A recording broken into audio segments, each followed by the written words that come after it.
샬롬. 5월 16일 토요일 하나님 나라를 시작하는 말씀 묵상 시간입니다. 하나님께서 오늘 우리에게 주시는 말씀은 창세기 42장 18절에서 38절까지의 말씀인데요. 작년 여자 일순의 조명희 권사님께서 말씀을 봉독해 주시겠습니다.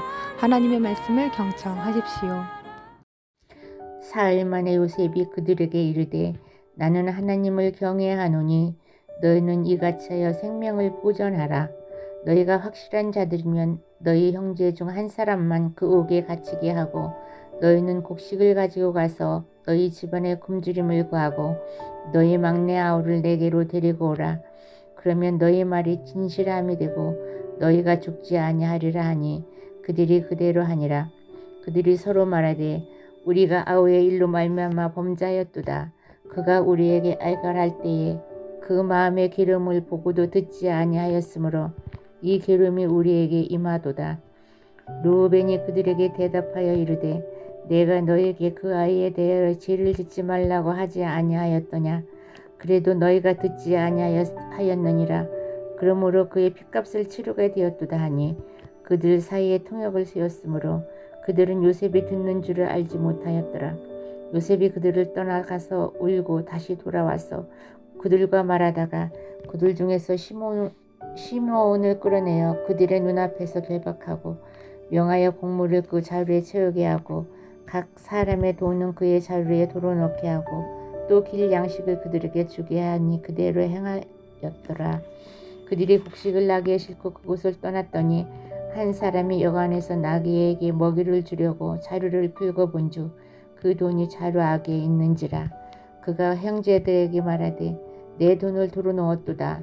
보라, 자루 속에 있도다. 이에 그들이 혼이 나서 떨며 서로 돌아보며 말하되 하나님이 어찌하여 이런 일을 우리에게 행하셨는가 하고 그들이 가나안 땅에 돌아와 그들의 아버지 야곱에게 이르되 그들의 당한 일을 자세히 알리어 아뢰되 그 땅의 주인인 그 사람이 엄하게 우리에게 말씀하고 우리를 그 땅에 대한 정탐꾼으로 여기기로 우리가 그에게 이르되 우리는 확실한 자들이요 정탐꾼이 아니이다.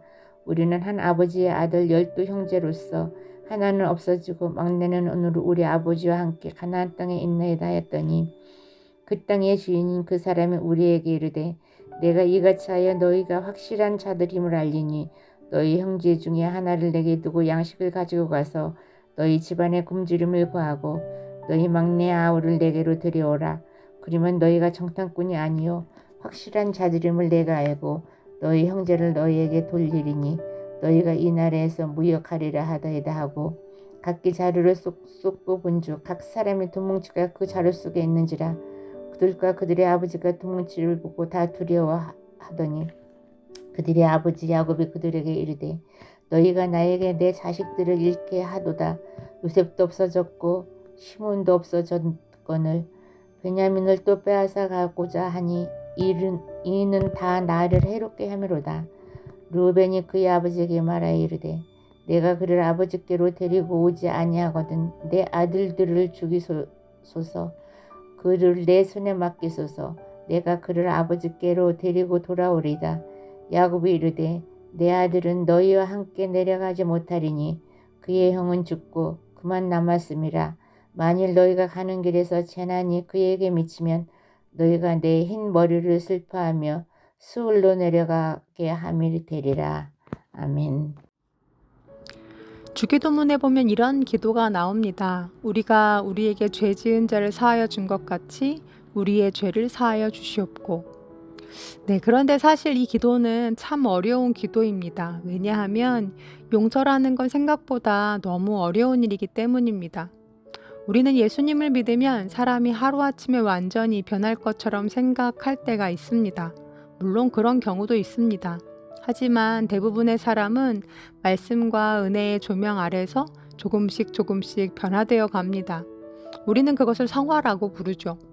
그리고 그 성화의 가장 마지막 단계가 바로 원수 사랑이고 용서입니다. 그만큼 용서가 쉽지 않다는 말씀입니다. 하나님께서 그러한 마음을 주시지 않고서는 우리의 성정과 결단만으로 쉽게 행할 수 없는 것이 바로 이 용서입니다. 하지만 시간 속에서 일하시는 하나님은 결국 우리를 이끌어 그곳까지 이르게 하시죠. 오늘 본문 역시 그 과정을 이끌어 가신 하나님의 손길을 잘 보여줍니다. 요셉은 어린 시절 형들의 시기 때문에 사랑하는 부모님을 떠나 낯선 애굽의 노예로 팔려갔습니다. 억울한 감옥살이와 또 고독의 시간 속에서 요셉은 얼마나 고향이 그립고 또 부모님과 가족이 그리웠을까요? 그 힘들고 외로운 마음만큼이나 형들에 대한 분노와 원망과 미움이 컸을 것입니다. 그런데 어느 날 상상도 못했던 일이 벌어집니다. 자기를 팔아넘긴 형들이 자기 앞에와 무릎을 꿇는 것입니다. 어쩌면 그 순간 어린 시절 꾸었던 꿈이 스쳐 지나갔을지도 모릅니다. 그러나 요셉이 그 자리에서 단번에 이건 하나님의 뜻이었구나 라며 모든 것이 정리되었던 것은 아닌 것 같습니다. 오늘 본문을 보면 요셉 역시 흔들립니다. 마음이 복잡하죠. 화도 나고 억울하기도 하고 복수하고 싶은 마음도 있었을 것입니다. 그런데 하나님께서는 형들과의 재회를 통해 다시 요셉의 마음을 만지기 시작하십니다. 그 과정 속에서 요셉은 몰랐던 사실들을 알아가죠. 르우벤이 자신을 살리려 애썼다는 것, 형들 역시 그동안 죄책감 속에 살아왔다는 것, 그리고 자기 때문에 아버지 야곱 역시 오랜 세월 깊은 슬픔 속에 있었다라는 것을 깨닫게 됩니다. 그렇게 하나님은 조금씩 요셉의 마음을 움직여 가시죠. 사실 이 모습은 이미 야곱과 에서의 이야기에서도 한번 나왔습니다. 야곱이 형 에서의 장자권을 빼앗아 도망쳤다가 수십 년 만에 다시 돌아왔을 때 에서가 처음부터 아무 감정 없이 야곱을 용서했던 것은 아닐 것입니다. 하지만 세월 속에서 하나님께서 에서의 마음을 만지시죠.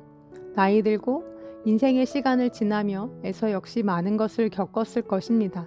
그리고 초라해진 채 돌아온 야곱을 보면서 그 마음속에 극률한 마음이 생기죠. 그러니까 결국 에서가 스스로 용서한 것이 아니라 하나님께서 에서의 마음을 움직이신 것입니다. 오늘 본문도 마찬가지입니다. 하나님은 형들의 마음도 만지십니다. 형들은 이 사건을 통해 오래전 자신들이 동생 요셉에게 행했던 일을 떠올립니다. 그가 우리에게 애원할 때 듣지 않았다 라고 이야기하죠. 이 말은 단순한 회상이 아닙니다. 그날의 두려움과 울부짖음, 공포가 이제야 형들의 마음속에 들어오기 시작한 것입니다. 그리고 그 과정을 통해 형들도 자신들의 죄가 얼마나 컸는지 깨닫게 되죠. 결국 오늘 본문은 단순히 형제들이 다시 만나는 이야기가 아닙니다. 하나님께서 오랜 시간 깨어진 가족의 마음을 만져가시고 회복으로 이끌어 가시는 이야기입니다. 사랑하는 성도님들, 우리는 종종 내가 용서해야지 라고 생각할 때가 있습니다. 하지만 곧 내 마음대로 되지 않는 솔직한 내 마음을 보면서 자신을 자책하거나 아니면 그만큼 나에게 상처를 준 타인을 탓할 때가 많이 있죠. 그런데 용서는 그렇게 내 힘으로 되는 일이 아니라는 것입니다. 용서는 하나님께서 내 마음을 만져주셔야 가능한 일입니다. 굳어있던 마음을 녹이시고 분노 속에 숨겨진 상처를 드러내시고 내 눈을 열어서 상대의 아픔을 보게 하시고 어느 순간 긍휼히 여기는 마음을 내 마음속에 부어주실 때 비로소 가능한 것입니다. 그래서 용서는 결단 이전에 은혜가 필요한 일입니다. 오늘도 하나님은 요셉과 형들처럼 우리의 마음 역시 만져가고 계십니다. 그리고 그 긴 시간을 통해 우리를 조금씩 하나님 닮은 사람으로 빚어 가십니다. 혹시 여러분 마음에도 도저히 용서가 되지 않는 누군가가 있으십니까? 그렇다면 그저 내 모든 억울함과 속상함, 괴로운 마음을 다 아시는 하나님께 마음을 맡기고 일을 맡기며 그 시간 속에서 일하신 하나님께 이후의 시간을 내어드리면 어떨까 싶습니다. 그분은 우리를 성화의 길로 이끌어 결국 내가 못하는 일을 하게 하실 것입니다. 미움이 사랑으로 또 원망이 감사로 변하도록 말이죠. 내 작은 결단이 아닌 그분의 크신 은혜를 구하며 그 모든 것을 아시는 하나님께 우리 마음을 내어드리는 우신 가족들이 되기를 간절히 소망합니다. 아멘. 함께 기도하시겠습니다. 하나님, 하나님의 성품을 잃어버린 우리는 사랑도 용서도 참 쉽지가 않습니다. 1만 달란트의 빚을 탕감받았지만 1데나리온의 빚을 진 자들을 용서하기가 왜 그리 어려운지 주님은 먼저 그러한 우리의 연약함을 더 잘 아십니다. 하지만 주님, 오늘도 나를 빚어가시고 계신 주님을 바라봅니다. 나를 이끌어 예수 그리스도를 닮아가도록 이끄시는 주님을 신뢰합니다.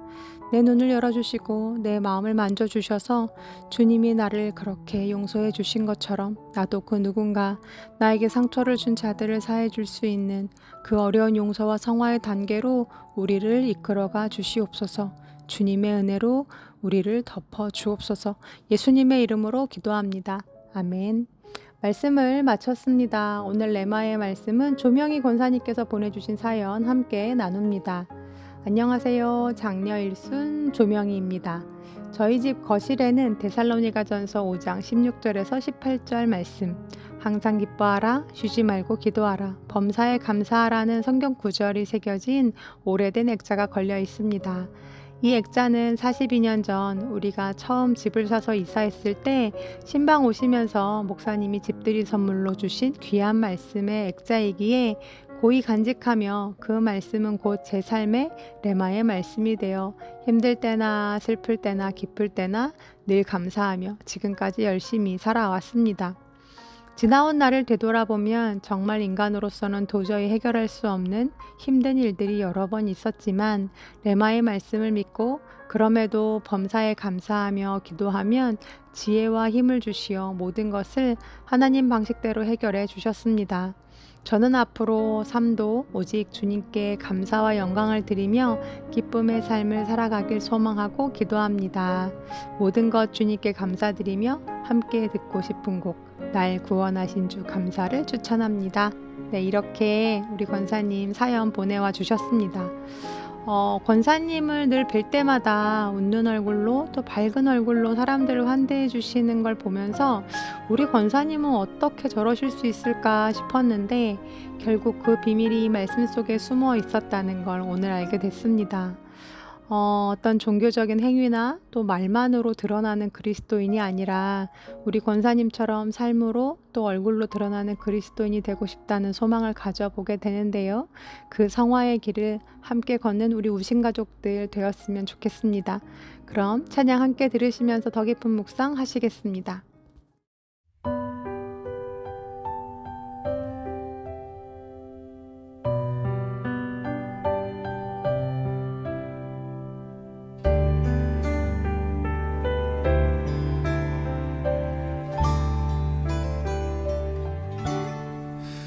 날 구원하신 주 감사, 모든 것 주심 감사, 지난 추억이 내 감사, 주 내 곁에 계시네.